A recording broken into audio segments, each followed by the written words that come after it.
Alright, I just want to make a quick video about the importance of details and rendering. So I'm going to make myself small here, and we're going to go into the internet. And so this is a piece by Julie Bell. I recently got back from the Enchanted exhibition at the Norman Rockwell Museum in Stockbridge, Massachusetts. I live in North Carolina, so I took it's like a 2 hour flight up to Boston and went up to see that exhibition and got to see all the museums in Boston. And it's a great destination for artists if you've never been to Boston. You got the Isabella Stewart Gardner Museum, which is great. You got the Museum of Fine Arts of Boston, which is excellent. I would say you don't really need to go to the Institute of Contemporary Art. It's okay, but not. There's not much to see there. It's all right if you got time to kill. It's good, but anyway,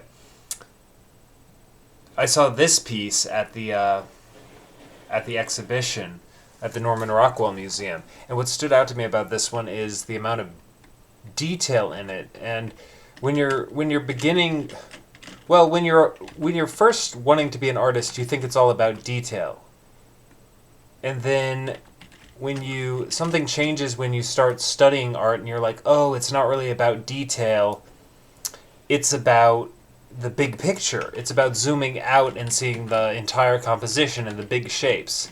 And yes, it's about that, but I think at some point in the late beginner, maybe early intermediate stage, I would say the beginning stage of art is just learning to see the big picture.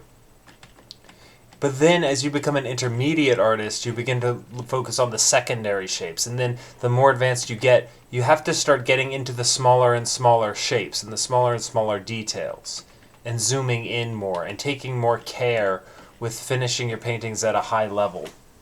And I think it's also important to start working in more detail because once you start rendering, you begin to learn what you need to accomplish with a drawing before you begin painting. So it's not like you perfect your drawing skills and then you learn how to render. It's kind of a mix, so you kind of learn to do both at the same time. Right? You learn to draw, you learn to to understand things in terms of line, you understand the structure of things, you understand maybe this leg is a tube, you understand the values of it. And then but if you start to learn how to render stuff, it changes the way you think about drawing. Because you begin to learn, oh, in order to render this leg, in order to have it read as a round form, you begin to draw in a way that helps you understand the forms better so that you can come in and render it. You understand better what information you need to acquire through the drawing. You understand better how to describe form. So it's really not a separation of learning how to draw first, 100%, before you render. It's more like you bounce back and forth between them. And you learn how to take your drawings to a more of a finish. And by taking them to more of a finish, you gain a greater understanding of form because you're just doing forms at a smaller level, on a smaller scale. So you're not just doing the simple tube of the calf, you're doing a greater breakdown of the form when you go into render. Because you're not just doing it as a cylinder, you're doing it as a cylinder with a ball on top, with this smaller tube for the tendons here, and with the spherical shape of the malleolus, or the around the ankle. The malleolus is just this little ball that sticks out. You've got one on both sides of the foot. So you're breaking these down into smaller and smaller forms. And it's not even like the drawing gets more advanced. It's just you're doing the same thing. Craig Mullins says there's no such thing as advanced drawings.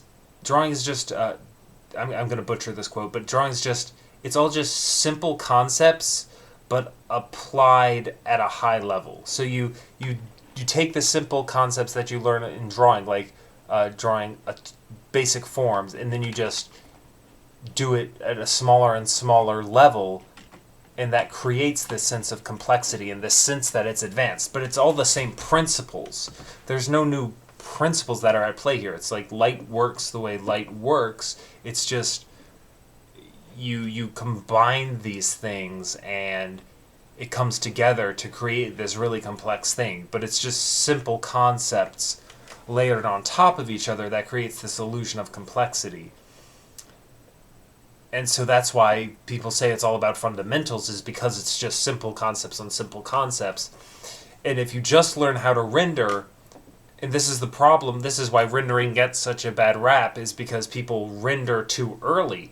And so it would be like having this good of a rendering job on a horse, the way Julie Bell did it here, but like say the anatomy on this horse would be all jacked up. And so you've got this great rendering, but it's on a jacked up horse. But because the framework of this horse she draws is so solid, it works to have all this detail on it when you go into it, and you have the skin rendered, and you have the materials, like the material of the skin is different from the material of the hooves.